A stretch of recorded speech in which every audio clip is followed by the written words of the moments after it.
स्वामी विवेकानंद अपने पथ पर आगे बढ़ते चले जा रहे थे। उनके साथ में उनके अपने कुछ शिष्य भी थे। रास्ते में उन्हें कुछ स्कूल जाने वाले बच्चे मिले। अब स्कूल जाने वाले बच्चों ने उन्हें नमस्कार किया, प्रणाम किया। स्वामी विवेकानंद ने उनका प्रणाम स्वीकार किया और उनको आशीर्वाद दिया। फिर स्वामी जी पूछ उठे कि बेटे स्कूल जा रहे हो तो एक बात बताओ कि पढ़ने से फायदा क्या है। एक बच्चा तुरंत बोला कि जी पढ़ने से तो बहुत कुछ मिलता है। हम बड़े हो जाएंगे, पढ़े लेंगे तो हम अच्छी नौकरी प्राप्त करेंगे, हम अपना व्यवसाय करेंगे। तो इसी प्रकार से कुछ बच्चों ने इसी प्रकार के जवाब दिए। तो स्वामी विवेकानंद कहने लगे कि बेटे केवल और केवल धन कमाना ही पढ़ने का अर्थ नहीं हुआ करता है। पढ़ने का अर्थ होता है विद्या को ग्रहण करना और किसी भी प्रकार की मुसीबत या संकट आए तब जो पढ़ी हुई बातें हैं या जो विद्या ग्रहण की हुई है उस विद्या का सहारा लें और उसके ऊपर गहरा मंथन करें, विचार करें कि इस समस्या से बाहर कैसे निकला जाए और स्वयं भी निकले और दूसरों को भी समस्या से निकालने में उनका सहयोग करें। तब ये पढ़ाई पूर्ण रूप से सार्थक होती है, तब यह पढ़ाई आपका एक ज्ञान बन जाती है। दोस्तों, आज हर व्यक्ति अपनी ही मुसीबतों से छटपटा रहा है। अब वह दूसरों की सहायता तो कैसे करेगा, वह अपनी ही समस्याओं से बाहर नहीं निकल पाता, क्योंकि पूर्ण रूप से हमने पढ़ाई के साथ जो ज्ञान प्राप्त किया, अब हम पूर्ण रूप से उस ज्ञान का सहारा नहीं लेते हैं और एक छोटी सी समस्या आ जाए तो हम इधर उधर भागते हैं उसका समाधान खोजने के लिए, जबकि समाधान कहीं बाहर नहीं हुआ करते हैं। समाधान आपके अपने पास में ही रहते हैं। आज मैं बताऊंगा दोस्तों एक छोटा सा उपाय, और जो मैं उपाय बताया करता हूं इन उपायों से जिनको फायदा होता है वे किसी दूसरे को भी बताएं, तभी यह विद्या सार्थक होती है। तभी आपका भी जीवन बदलता है और दूसरों का भी जीवन बदलता है। दोस्तों, गुप्त नवरात्रि लग रही हैं। ये 19 जनवरी से 27 जनवरी तक रहेगी। अब 27 जनवरी तक किसी भी दिन आप ये उपाय कर सकते हैं। एक दिन का उपाय ही आपके लिए काफी है, बशर्ते कि आप पूरे विश्वास और श्रद्धा के साथ करें। दोस्तों, वैसे तो एक ही पावरफुल मंत्र हुआ करता है और जो सर्वविदित है, ओम ऐं ह्रीं क्लीं चामुंडायै विच्चे। अब आप सोच रहे होंगे कि हाँ, ये मंत्र तो सर्वविदित है। दोस्तों, इसमें 3 देवियों की जो शक्ति मिलती है और 3 देवियों की जो कृपा मिलती है, वह एक ही दिन यदि करेंगे तो आपको विद्या भी प्राप्त होगी, बुद्धि भी प्राप्त होगी, सुख समृद्धि भी बढ़ने लगेगी। ये तो सब मां सरस्वती की देन है।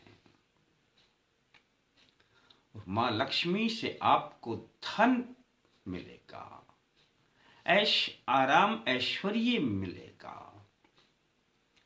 और माँ काली से आपको आपके जितने विरोधी हैं वो सब परास्त होंगे और आपके आड़े कोई शत्रु नहीं आएंगे, बशर्ते कि आप एक दिन इस उपाय को कम से कम जैसे मैं बताऊं उस तरीके से कर लें। किसी भी दिन नहा धो करके आपने इस उपाय को करना है और जिस प्रकार जिस चीज की आवश्यकता होगी वह मैं बताता जाऊंगा तो आप समझ ही जाएंगे किस किस चीज की आवश्यकता है। वैसे तो ये सब चीजें घर में मिल जाया करती हैं। आप पूरब की ओर मुख करके बैठें सुबह नहा धो करके और अपने सामने चौकी या पट्टा लगा लें। उसके ऊपर 5 लौंग रखें, उसके सेंटर में मध्य में 5 लौंग के साथ में 5 काली मिर्च रखें और 5 ही इलायची रखें।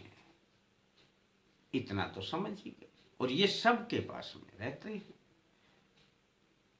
5 लौंग, 5 काली मिर्च और 5 इलायची उसके अपने बीच में रख लें और उसके ऊपर थोड़ी सी पीली सरसों डाल दें। अब यानी ये नीचे ढक जाएंगी। पीली सरसों भी मिल जाती है, थोड़ी सी ही ले लेना। उसके ऊपर आपने मिट्टी का दीपक, मिट्टी से बने हुए दीपक मिल जाते हैं, रख देना। और उसमें दोस्तों चाहे तो आप सरसों का तेल भी प्रयोग कर सकते हैं और चाहे देसी घी भी प्रयोग कर सकते हैं। दोनों ही काम करेंगे। इस बारे में कभी ना सोचना कि मेरे पास ये नहीं है तो कैसे काम चलेगा। बस उसमें डाल देना और अब खड़ी बत्ती यानी गोल बत्ती बना लेना जिसे घी या तेल पूरा जले, जला देना दोस्तों। और आपने बस सिर्फ इतना बोलना है, हे माँ सरस्वती, हे माँ लक्ष्मी, हे माँ काली, मैं आपकी शरण में हूँ और मुझ पर अपनी कृपा दृष्टि बनाए रखें। अब आपको कुछ भी मांगने की जरूरत नहीं है, बोलने की जरूरत नहीं है। आपके लिए जो मैंने बताए हैं ये इन्हीं का काम है। सरस्वती से आपको विद्या मिलेगी, बुद्धि मिलेगी, सुख शांति मिलेगी और माँ लक्ष्मी से आपको धन मिलेगा। माँ काली से आपको शत्रुओं से छुटकारा मिलेगा। दोस्तों इतना बोलने के बाद आपने आराम आराम से कम 10 मिनट भूल जाना, गिन कर करने नहीं है। आराम आराम से ओम ऐं ह्रीं क्लीं चामुंडाय विच्छे, इस अंदाज में करने हैं। कई बार मेरे से पूछ लेते हैं कि जी ये एम होता है या एंग होता है, यानी गै होता है या मैं होता है। दोस्तों जहां मैं बता रहा हूं वहां मैं के नाम से ही करें, संबोधन से करें। मैं के नाम से, एम के नाम से। यह सात्विक मंत्र होता है, इनके कोई साइड इफेक्ट नहीं हुआ करते हैं।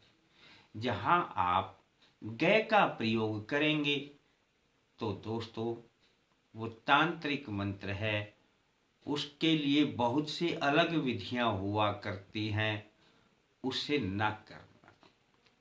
मैंने जो चीजें बताई हैं बड़ी आसान है, बड़ी साधारण है, बस 10 मिनट कर लेना, रखा रहने देना, दीपक को चलते हुए जितनी देर जले चलने देना। अगले दिन सुबह आपने यह जो पट्टे या चौकी पर आपने लौंग, काली मिर्च और इलायची और पीली सरसों जो है ये सब उठा लेना है, और ये दीपक भी साथ में ले लेना है, और दोस्तों किसी भी बड़े वृक्ष के नीचे डाल देना है। इतना सा प्रयोग है, उपाय है, गुप्त नवरात्रि में एक ही दिन कर लेना और इसका रिजल्ट देख लेना दोस्तों। अच्छा लगे तो किसी को भी बताना, लाइक कर लेना, किसी ने सब्सक्राइब नहीं किया है तो कर लेना, घंटी आए तो घंटी दबा देना, आल लिखा आए तो आल दबा देना। इतना कर दिया तो कमेंट्स में जय माता दी भी लिख ही देना। फिर मिलते हैं दोस्तों नए अंक के साथ, तब तक के लिए जय माता दी।